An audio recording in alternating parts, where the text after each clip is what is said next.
Omar. John, thank you for this presentation. I would like to move from Tunisia to Libya. Okay. I know that you're one of the few people who worked on Libya, and Yeah. you have an understanding of Libyan politics. As much as one can be for intervention for moral, on moral grounds, don't you think that the United States and Europe have thrown themselves in the middle of a civil war now between Tripolitania and Cyrenaica? Sure. And if it's not a civil war, it's a conflict that might trigger future animosities between those two regions and Libya, given the history of those two regions. Yeah, very, very good question. And this is something that I've been involved in a number of, as you can imagine, with what's going on in Libya down in Washington and various conferences where this has been debated back and forth. And I must say, both sides make good arguments. On the humanitarian side, one thinks of the genocide in Rwanda, Burundi, one thinks of Bosnia, one thinks of Kosovo. That is instances where we didn't and there was genocide. Where we did, we possibly stopped genocide. I guess, you know, what the problem is when American policy has been conducted in such in a way, unpredictable manner, sometimes on behalf of real principles and people, and other times in a totally unjustifiable way. When a leader, an American leader, makes or puts forward a policy in the name of humanitarianism and saving, you know, preventing genocide, in most of the world there's a great deal of cynicism. A great deal of cynicism about the sincerity of this justification, about even the accuracy of the factual evidence associated with the decision being made. And it's unfortunate. It's unfortunate. And also, you know, again, because now I'm familiar with it, because this debate has been going on, we tend to be selective even when we know in advance that people are being killed. And I use the example that I know very well. Algeria, in 1992, the military staged a coup, and for a good decade, 200,000 Algerians were killed. Men, women, and children. Nobody did anything. Nobody did a single thing. The UN didn't send anybody. We didn't make any. The world was barely aware of it. So when instances like that are put forward, so well, why didn't, you know, you act through the UN or with NATO and others in this? So there is this difficulty. I guess my answer is really predicated on the degree to which I can feel confident about the factual information on the ground. What is happening? Who is being killed? How many are being killed? And so forth. I mean, the idea of intervening to prevent genocide, it seems to me there's no way that you can be against that in this day of age. And to the extent that you don't act in that way, you're going to be, you know, you're going to be stuck with a moral as well as a major political dilemma. And this increasingly globalized world. So this is not going to be easy.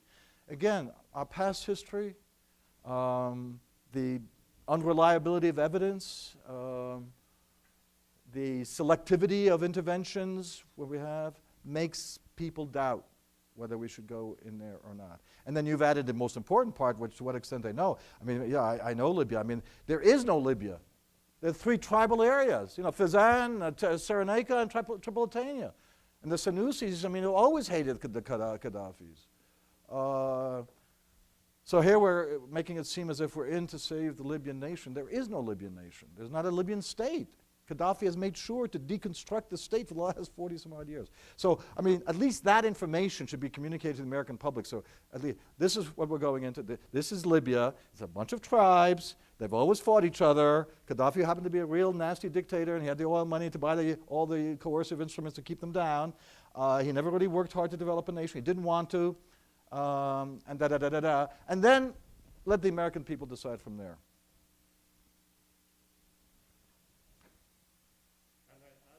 Well, let me just, Ahmed, is it? No. All right. Thank you very much for that wonderful presentation. My question has to do, I do share your optimism that something good will come out of this, and that also it will be transformative in the sense of how the West reads event in the Arab and the Muslim world at large. My question has to do with sort of, you mentioned that the person who set himself on fire probably didn't read the World Bank report. Right. And my sense is that he probably read it. That's why he set himself on fire. Because a lot of times you kind of sense a sense of duplicity in how World Bank and other institutions and in the West in general sort of deal with this. And I hope that's kind of past. But my question is kind of on future and your own assessment of what would happen. Now, Algeria, which a point you mentioned, is a very important case. When there was a free and transparent election that was cancelled, and with at least tacit approval of the West. Absolutely. That was, not only a recipe for disaster for Algeria, I mean, hundreds of thousands of people killed, but it's also sort of set the sort of that enthusiasm for democracy and change. And so on. But now we have seen that the Islamists in the region have learned kind of those lessons, and many of them refused to go back to violence. They've learned probably the Algerian lesson wasn't really bright, and what happened in Egypt too. So kind of it took the Ikhwani middle ground. Now, to what extent do you think the West, I mean, this is, you're not in the decision-making process or any of that, but your own reading of it. To what extent is the West willing to accept a democracy in the Muslim world that brings the Islamists, or at least define the values and ideals of what constitute a free democracy, slightly different from the West, perhaps shares many of the general views, but slightly different? And an excellent question. I mean, this is a subject I've been studying for many, many years. I mean, I studied the feast at the time when they contested the elections back in 1991 and were overthrown by the military and so on and so forth. And I thought after that, that was the end of moderate Islamism, because that's when the extremists took over. But now maybe we're coming back, and we'll see in the Muslim Brotherhood, maybe with Al-Nahda. Feast has not been legalized in Algeria, but there's no doubt about it that whether the United States is prepared to accept it or not, and that's your question, it's a fundamental question, that they're going to be part of the political playing field, okay? There's no escaping that once you have multi-party elections, democratic elections, they are going to be among the parties. I mean, that's a reality. If you don't accept that, then you might as well forget about democracy. Okay. Now, having said that, I'm optimistic that but not in the sense that I don't want Islamists to win. No, I mean, I want the people to decide for themselves. Let them decide for themselves, whatever party they want. But as I said, as part of my speech is that I'm confident that with power, with responsibility, with accountability, and I use the example of Turkey. The governing party in Turkey is an Islamist party. And it's extremely popular, and it's doing extremely well economically, and it'll keep winning elections as a majority of seats in the parliament. The president is a member of the AKP. The prime minister is AKP. I mean, and part of it is because they're Islamic, but because they're performing well. They're performing. They're providing jobs. The economy is booming. They can now say to the Europeans, screw you. I don't care if you don't accept me in the EU, And they're going to get voted again. So if we take that view, both democracy will be consolidated, Islamism will be moderated, and at the end of the day, the people will get what they want and what they deserve. If the Islamists end up being in power, either as a majority, unlikely to be majority, but let's say in a coalition, and they mess up, out they go. And if they don't go out, I mean, the whole world is watching now. I mean, there's a lot at stake now. It's no longer, the dictators used to play these games that I was talking about earlier about, pseudo-democracy, pseudo-elections. They got away with that. You can't do that anymore. You can't do that. It's a new ball game. So I'm fairly optimistic about that. Now, your question had to do, what about America's view, American foreign policy and the American public? I don't think we're there yet, to be honest with you. And I just go by what you listen and watch on television. Because among the things about, Egypt, the Muslim Brotherhood is going to win. Well, and so, I mean, what's wrong with that? I mean, Tea Party might win. I mean, you're going to ban it? I mean, don't answer that. I mean, maybe this is, but to be honest with you, I don't think I'm that far off on this one. When I was studying the feast, Entelis, what are you and this Islamist stuff, because that was the only example. It was the only Algeria, you know. That's what people forget. I mean, they think, oh, that will happen now. It happened back in 1992. Everybody looked the other way, and then we in Washington and Paris conspired to overthrow it, and that's a whole other story. Anyway, other questions?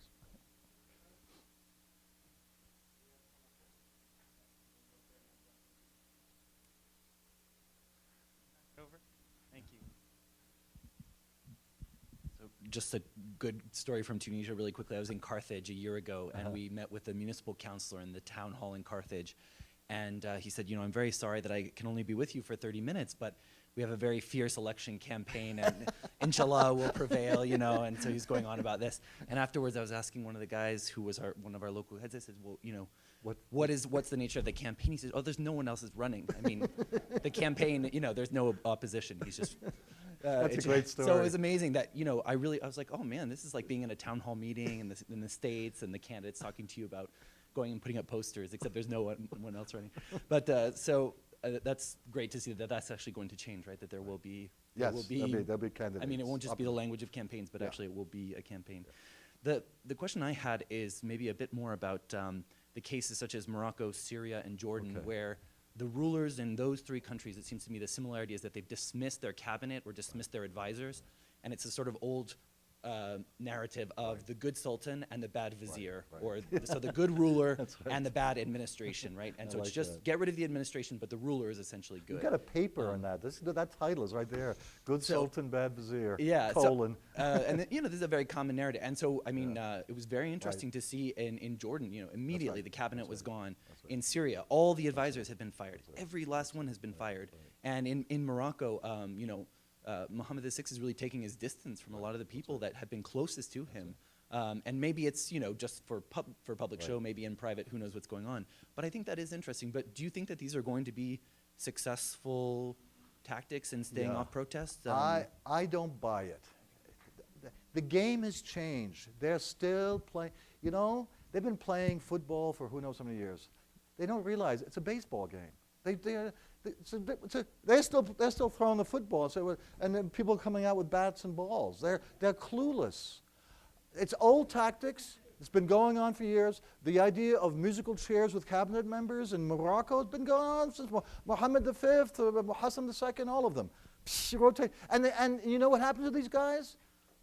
Keep their names. Wait 6 months. They come back. They keep them circulate. It's like circulation of elites. And it's like you've been a bad boy, and you get a dunce cap, and you go in the corner, and then you sit there and you wait till you, because the sultan needs the wazir the way the wazir needs the sultan, because he's got skills and then the patronage system, the network is established. So it's well worth sitting in that corner because he knows all the great payoffs when he come back. So they don't, unless they execute you, that's Algeria. Algeria doesn't believe in circulation of elites. They just kill you, and then they start with a new circulation. But in the Syrian and Moroccan cases, it's exactly, so don't be surprised if these guys will be back. So I tend to take, implied in your question is the idea that I don't think that this is new. I don't think they're serious, and I'm not sure that people are going to accept that anymore. Now, we'll have to wait and see, of course. But, you know, they still have a lot coercive and other kinds of instruments they can use. But the fact of the matter, in all three cases, power remains in the hands of the leader. He can dissolve the Constitution, he can dissolve the Parliament, he's the head of the military. All the major powers are concentrated in one person. And the rest of it is management. That's a management team. I'm the executive decision-making dude by himself. Anyway.